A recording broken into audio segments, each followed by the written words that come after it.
Hi, this is Greg O'Brien, the chair of the history department at UNCG.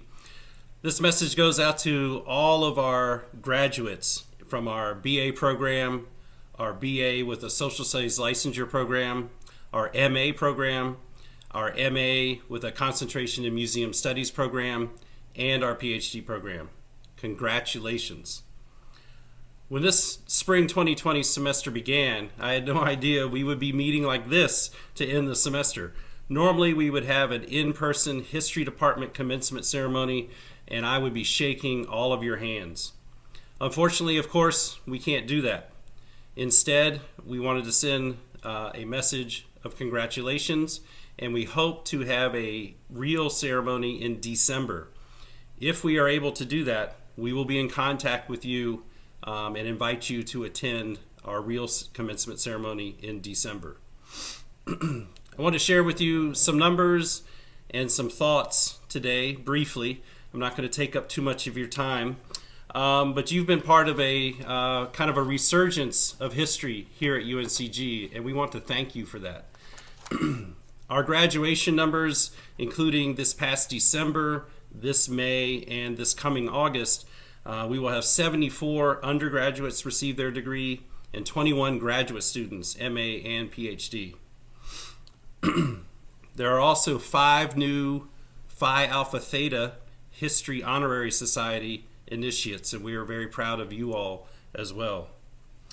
In the fall 2019 semester, this past fall, we had 268 total majors at the undergraduate level.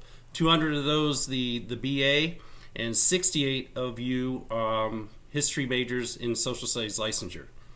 Our total number of majors bottomed out a few years ago in fall of 2016 when we only had 200 majors. But it has increased steadily since then, and you made that happen, and we thank you. Our 6-year history major graduation rate is 90%. The university, UNCG's 6-year graduation rate is only 54%. Our curriculum has enabled many of you to pursue minors and second majors, and our social studies licensure majors will soon enter their own classrooms where you will shape the minds and skills of generations of students to come. Your education has taught you to think critically and carefully and how to communicate effectively. It has shown you how to see the world around you as something that can be analyzed and understood. These are skills useful in any endeavor, no matter what you do the rest of your life. These are tough times, and it's natural that we might feel bad about where we are right now. We worry that things aren't as good as they supposedly used to be.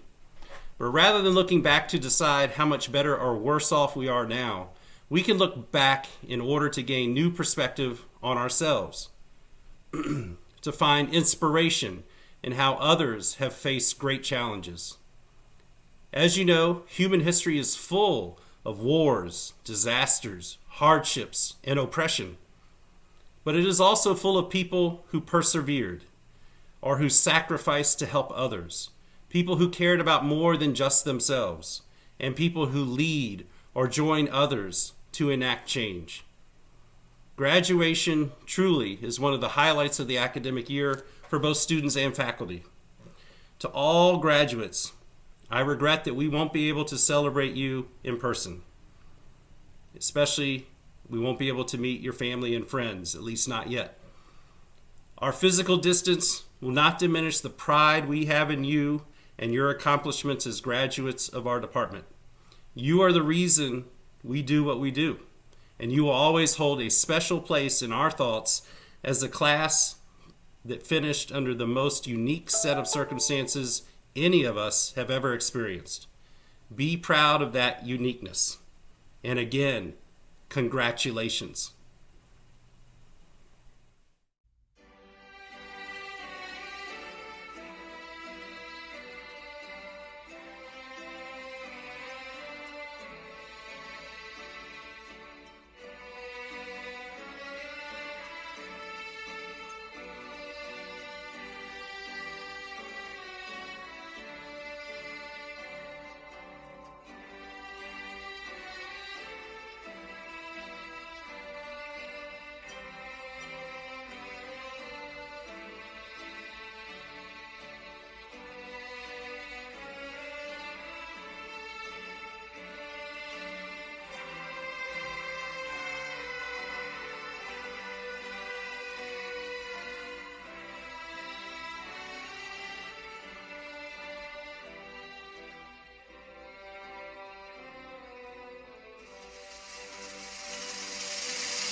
Hi there, I'm Richard Barton, an Associate Professor in the History Department and currently the Director of Graduate Studies.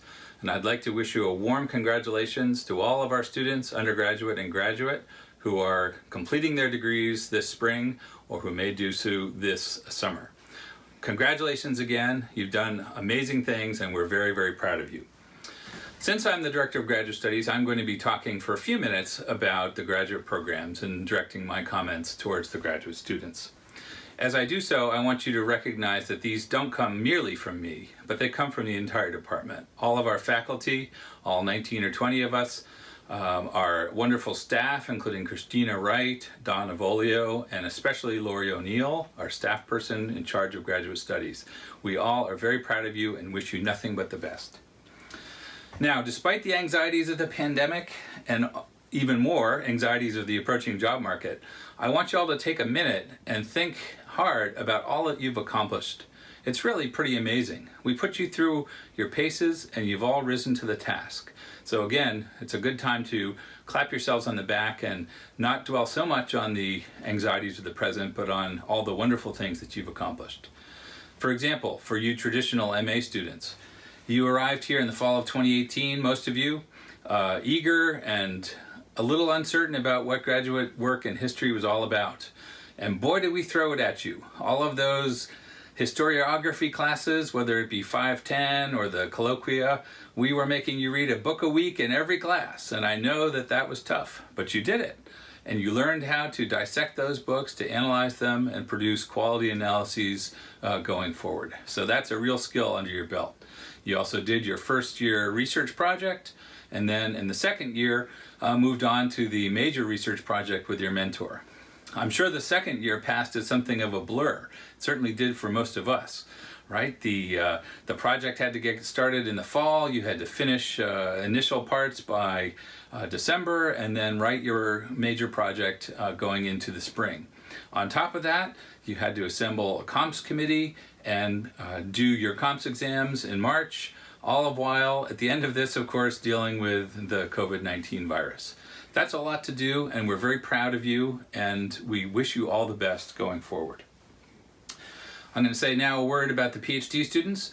Your track has been even longer. You've taken sometimes many years to finish, and that's okay. It's appropriate, because what we ask of you is that you produce meaningful, serious research at a professional quality, and you've done that. So we're very proud, again, of your completion. I won't go over all of the elements of the program for you. I'll just note that you've had a couple of years of coursework, again, learning much about historiography and various faculty members. You've also had to prepare for qualifying exams, certainly very impressive accomplishment. You have also prepared a dissertation proposal, one that had to satisfy multiple faculty voices, and you've eventually moved on to complete the dissertation itself, something that required lots of independent research at archives, sometimes close, often far away. Those are all amazing achievements, and I want you to feel very good about what you've done. I would also be remiss if I didn't thank you, PhD students, for all that you've contributed to the department as well. Not only are you students, but you've also been faculty in training. That is to say, you've helped us as teaching assistants. You have been instructors alongside us. And although we see that as learning how to teach for historians, it's also undeniably true that you have assisted in the basic work of this department. And for that, we are completely grateful. So let me close these brief remarks by again saying how proud we are of all our graduates, undergraduate and graduate. I'm really sorry that I'm not going to be there in person to shake all of your hands and to take pictures. It's really a wonderful time of the year, so if you can imagine me giving you a clasp on the back and a handshake, I will just say best of luck and good wishes, and please don't forget us. Thank you very much.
Dear UNCG Class of 2020 graduates, congratulations. I am Jeff Jones, Director of Undergraduate Studies, and I'm sure that I know a lot of you, by the way, from classes and or advising. Please excuse me as I look for the appropriate background to capture to metaphorically capture the sentiment here, the moment, if you will. I'm not sure, beach doesn't really work, lost in the grass, no, that's no good. Northern Lights, not so much. A bridge to the future, perhaps. There's something to be said for that. Aha, I have got it. Finally, at long last. You are all stars with bright, bright futures ahead. Sorry that things had to work out in such a weird way for your year of graduation. Any consolation, it'll be a story that you will tell for the rest of your life. But you made it, you are graduating, and really that is all that matters. So congratulations.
Greetings, history graduates. This is Lisa Talbert, also known as Dr. T by my students.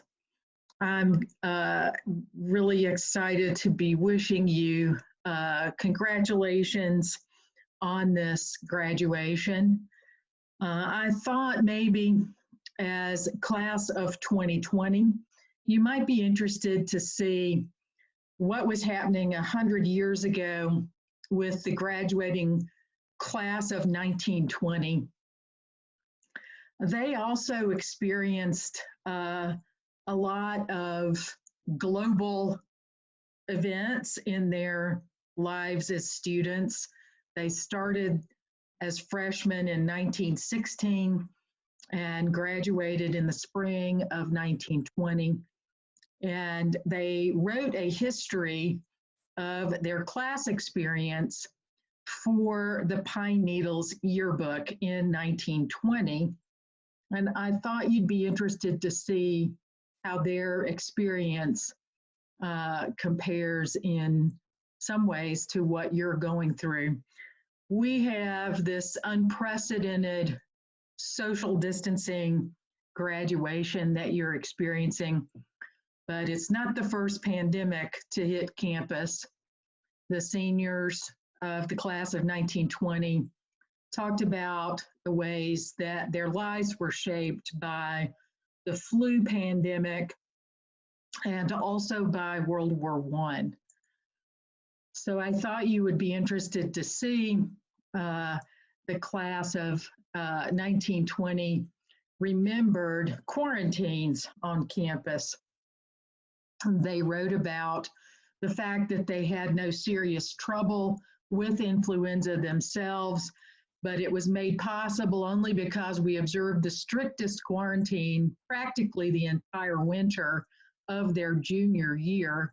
You can see members of the class of 1920 here dressed in their nursing attire. And they nursed students. Guilford Hall was turned into a quarantine because the infirmary filled up, and they helped to nurse students in Guilford Hall. They also wrote about all of the different things they did in support of the war effort during World War I. In fact, creating a whole chapter in the Pine Needles called Wartime Features, and they talked about their gardening, the carpentry work that they did on campus, and also especially the work they did for the Red Cross and for the YWCA in collecting canned goods, enrolling bandages. The National Food Administration slogan was "Food will win the war." And you see the students here, class of 1920, in their war effort, adopting that national slogan in support. They raised almost $5,000 in a fundraising campaign, and then they wrote, but just as this intense moment came, the war came to an end, and there was all that pent-up passion for service still raging in the heart of every North Carolina college girl. Well, what happened? All their great force was turned directly into fields for reconstruction. Efforts were concentrated on bettering rural schools, community uplift, cooperating, educating, and bringing the new vision for the whole world to pass. So the class of 1920 really did graduate with a great deal of optimism and hope for their future and for their own vision for shaping that future. I know that you have that same passion, and I hope that you'll take just a few minutes before you start trying to change the world and take time to celebrate what you have accomplished, because it's important, it's valuable. I celebrate you. I celebrate your hard work. I celebrate your achievements. I celebrate your resilience and your passion for community engagement. Congratulations, class of 2020. It's been an honor and a pleasure to work with you. Good luck in all that you do going forward.